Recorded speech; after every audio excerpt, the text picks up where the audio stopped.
Hi, welcome to learnhowtogarden.com. One of the questions I get asked quite often on Learn How to Garden and on the Gardening Club is I have problems growing celery, and celery can be quite difficult. Celeriac's slightly easier, but they're both tricky. They need water most of the time when they're growing. They originate from a marsh environment. It's a long growing season, erratic germination. They don't like the heat of the summer. So what I want to share with you today, although I grow celery, is this.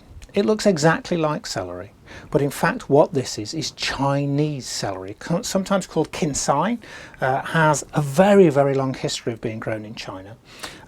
Easier to grow, and you can crop it in as short as 6 weeks and it will be fully ready to crop in 80 days. And what's even better about it, it's great for cut and come again. So once you've got it, you can actually cut it off, leave about 3 centimetres and it will grow back. When it comes to sowing, there's one or two things to remember which will just make it a lot easier. It's a cool climate plant, so it prefers to be grown really after the longest day.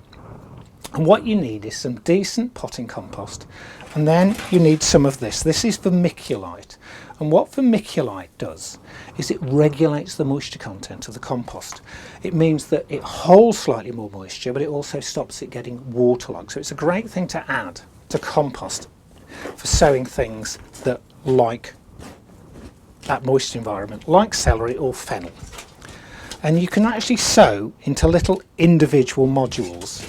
And if I turn these modules round, we've already got modules here to which we've put this compost in, and then we've thoroughly soaked them.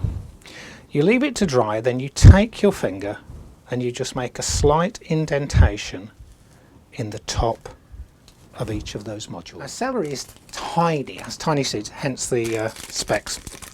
And what we do, we're going to put 2 or 3 seeds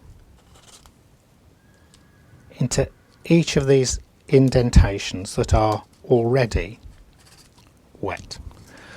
And when they germinate, and they germinate at about 50 to 60 degrees, so not a lot of heat, we're going to thin them down to 1, but we're not going to prick them out, because pricking them out is too much root disturbance and that causes them to bolt. It's like if they go short of water at the seedling stage or the young plant stage, they will bolt, they'll go straight to seed. They need light to germinate, that's another important thing. So we take some vermiculite, which has been put through my Magimix. So you just take the normal vermiculite, put it in the Magimix with the blade on and run it till it's like a dust. And I just put that dust on top of seeds that require light to germinate, because it doesn't exclude the light, but it holds moisture just on the top of that seed. And the other thing that vermiculite does that's really important, we no longer can buy something called chesnut compound, which we used for a disease called damping off, and that's where your seedlings just inexplicably fall over and die. And it's because you actually get a disease or a pathogen just at the actual connection between the soil and the actual seedling, and that's because there's a difference in temperature. And what the vermiculite does, it raises the temperature around the actual seedling, and it seems to actually have a really positive effect about stopping damping off.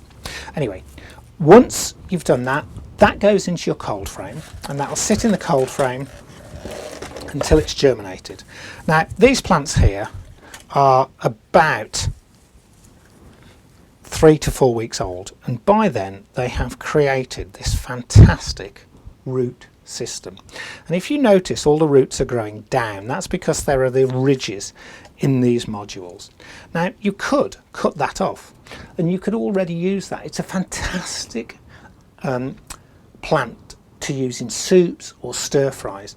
Unlike real celery, the actual celery here is the actual stems are hollow. They've actually grown round. And once we've got them to this stage, I'll now show you how to plant them out. For the rest of this film, go to learnhowtogarden.com.